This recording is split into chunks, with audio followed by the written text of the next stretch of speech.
I've been wearing designer fragrances for about a week to bring you some reviews. You may remember a little while ago that I was emailed by a marketing agency wanting to send me a bottle of Valentino. I did actually like the original Valentino Uomo, and so I said, sure, why not, I'll check it out. I did some reviews of those, and anyway, the same people reached out again and wanted to send me some more designer fragrances. And I don't really review designer fragrances on my channel. It's mainly niche and indie. And so my experience with designers is fairly limited. I don't actually own any myself. And quite honestly, I thought it'd be quite nice to get to know some more designer fragrances. This is things that I just don't usually go out of my way to try. But as a perfumer with my own brand and a YouTube channel, I think it's important that I should have a feel for what is out on the market and know what the current designers are, and I think that's a good thing to have as a knowledge basis. So I did choose to accept these two, and I just want to see how they are, really. With that little disclaimer aside, let's get into it. So we've got three here. These are the boxes, very simple. The first one is Eau de Parfum. This is YSL MYSLF Eau de Parfum. Going over the bottle briefly, I think it's quite nice. I like it. It's simple. It's slightly opaque. It's got a very subtle kind of smoky blue colour to it, but it's almost black, I would say, but a smoky, slightly dark blue kind of hue to it, a little bit in certain lights. But very nice. You can see the juice level fine. It's not, you know, like I say, it's a little bit transparent. The cap is okay on this one. One of them, the cap is really loose and it kind of spins, but this one is, you know, nice and tight. This is the spray. Let's get into how this smells. For me, this is very out of the shower fresh. It's got a masculine kind of shower gel kind of vibe to it, which is actually kind of nice. I don't mind shower gel smells, but this is what I get. I get a more masculine shower gel, essentially. That's what it smells like. Not quite aquatic, but those shower gels that are like mineralic, kind of oceany, kind of mineral kind of smells. You get that kind of vibe from this. So the opening is fresh out of the shower, a little bit woody, a little bit musky, a little bit laundry-like also. Especially, it opens up with the shower gel vibe, but then it kind of has, as it dries down, you get a little bit more of a laundry detergent kind of vibe. That kind of laundry powder kind of vibe with that clean, soapy muskiness. I would describe it as kind of light, woody, musky, airy. It's not too dense. It's got airiness to it. It's actually, this is my favorite from the three. I prefer this version of it. It's very wearable. That's what I like about it. Even for me, who's like, I only kind of really wear niche fragrances. This one, although it's very simple, it's basic, it's out of the shower clean, and then you go into these more kind of amber woody things with clean musks and soapy kind of quality to it. It's just super easy to wear. It's very mass appealing. And for what it's meant to do, for what it's meant to be, I actually think it's pretty good for that. So what I get from the dry down is more of this kind of modern woody amber kind of ambroxan kind of vibe with these kind of soft musks. The actual skin scent is quite nice. It's quite pleasant. I actually don't mind woody ambers if they're done in the right kind of way and they're balanced nicely. Sometimes they're a bit annoying, or they're overdone, or they're a bit just very generic. This felt quite nice. I actually quite enjoyed the skin feel to it, so I don't mind it in this. It's super easy to wear, and in terms of performance, it was quite good. For me, the performance was around 7 hours on my skin for longevity. Projection and sillage was good, fine, you know, normal projection and sillage in the first hour or two.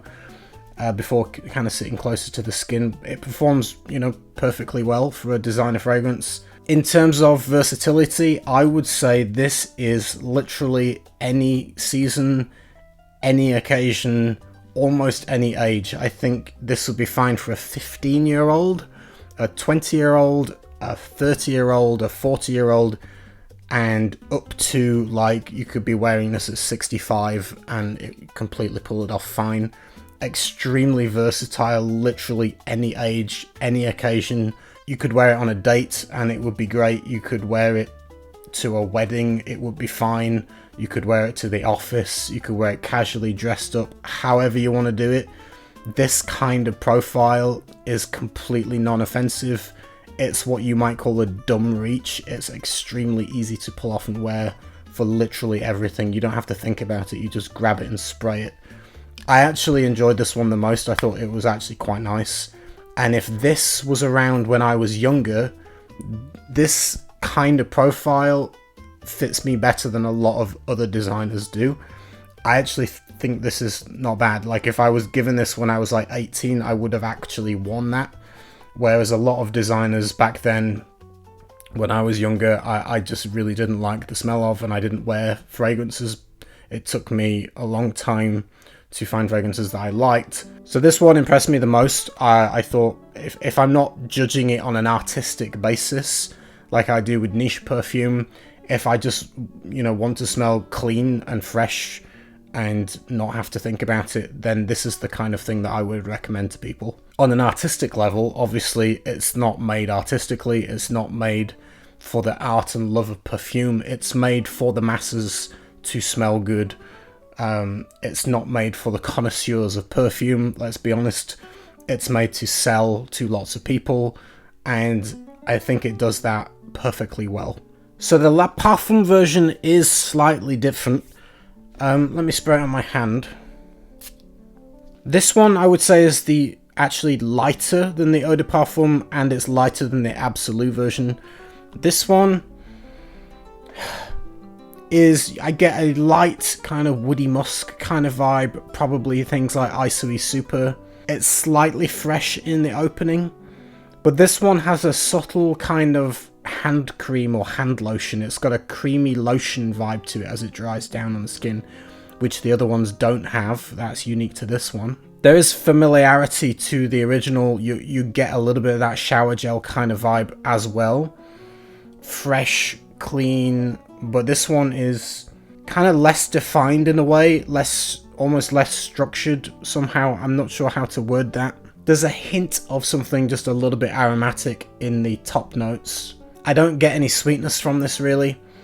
It's this clean, fresh opening that's musky, woody, slightly aromatic in the initial opening phase, and goes slightly, again, lotion cream-like as it dries down. The performance for this one is about 5 hours on my skin, 4 to 5 hours longevity, reasonable projection and sillage, and yeah, so it's less lasting than the Eau de Parfum.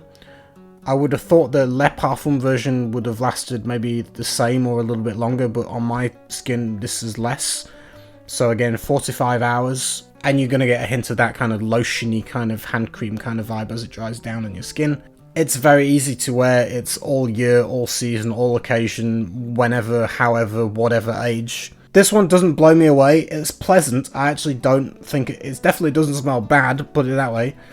It's not something I would go out and buy myself with my own money, but it's something I would recommend if you just want to smell pleasant, like without having to think about it, and you're never going to offend anyone, and you can wear it anytime, anywhere, anyhow. Then fragrances like this are going to have you covered, but that's kind of the job of designer fragrances, really. So, you know, many fragrances can give you that. This is another example, and it smells good for what it tries to do. So that's the Le Parfum version. Lastly, we're going to talk about the Le Absolu. This comes in chrome. The cap for some reason doesn't hold steady like the others do. This one kind of has more of a free kind of spinny kind of vibe to it. This one is the most different from the other two.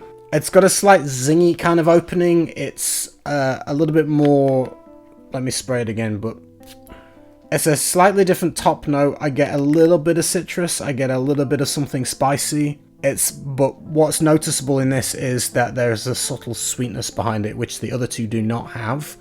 This one has again a warm tonka vanilla-like sweetness behind it. Almost fruity sweet, like a little bit, not quite bubble gum, but going in that direction. So it's like a slightly fruity, sweet kind of tone to it. It still has reminiscent of a masculine kind of shower gel, but not as prominent as the others. This has a different kind of character to it with this kind of sweetness. As this dries down, it does go into that typical kind of woody amber base. However, this version of it is a little bit sharper than the others. The other ones, the ambroxan kind of vibe is quite smooth and mellow and rounded and soft on the skin. This one, there's something in it that's just a little bit harsher, a little bit sharper, but it's also got this noticeable sweetness which doesn't change and remains steady throughout the entire fragrance. So if you like the DNA but you want something a little sweeter, then this is the version that you would go for. The others feel more anytime, any occasion. This feels a little bit slightly better suited to the nighttime. For me, you wouldn't wear this to work, whereas the others you could. This feels a little bit more nighttime, going out kind of vibe. If you like the general DNA of something easy to wear and you want it a little bit sweeter for the evening, that's the version you would want to go for. For me personally, on my own personal taste, the Eau de Parfum is the one that I would choose to wear out of these three. The one that I found the most pleasant, the easiest to wear, the most versatile. I think the good thing about these kinds of designer fragrances is that it serves so many people from so many backgrounds, from so many different ages, through all occasions and seasons. It's like a workhorse. If you're not bothered about the artistry of perfume in a kind of a more geeky way, and you're using it more as a utility of, I just want to smell good for the day, you know, without too much thought about it. You don't need to appreciate everything as art, it's just practical. This is a practical workhorse that you're going to smell pleasant to the mass population of the planet. And yeah, I actually found this one not bad. I would wear that happily and not complain about it. There's nothing wrong with it. That's my take on YSL's MYSLF. In all honesty, I would not have purchased them myself with my own money. But I wouldn't purchase a lot of fragrances with my own money. As you can see, my fragrance collection is like 10 bottles on this shelf. My least favourite is this one. I don't like this one as much. The sweetness is a bit annoying. This is the kind of fragrance that I would have avoided when I was younger. It's the kind of fragrance that I find a little bit unpleasant even today. That kind of synthetic sweetness that these men's designer fragrances have is what puts me off a lot of them. And this one is a good example. It's not my taste. I don't like this kind of fragrance personally.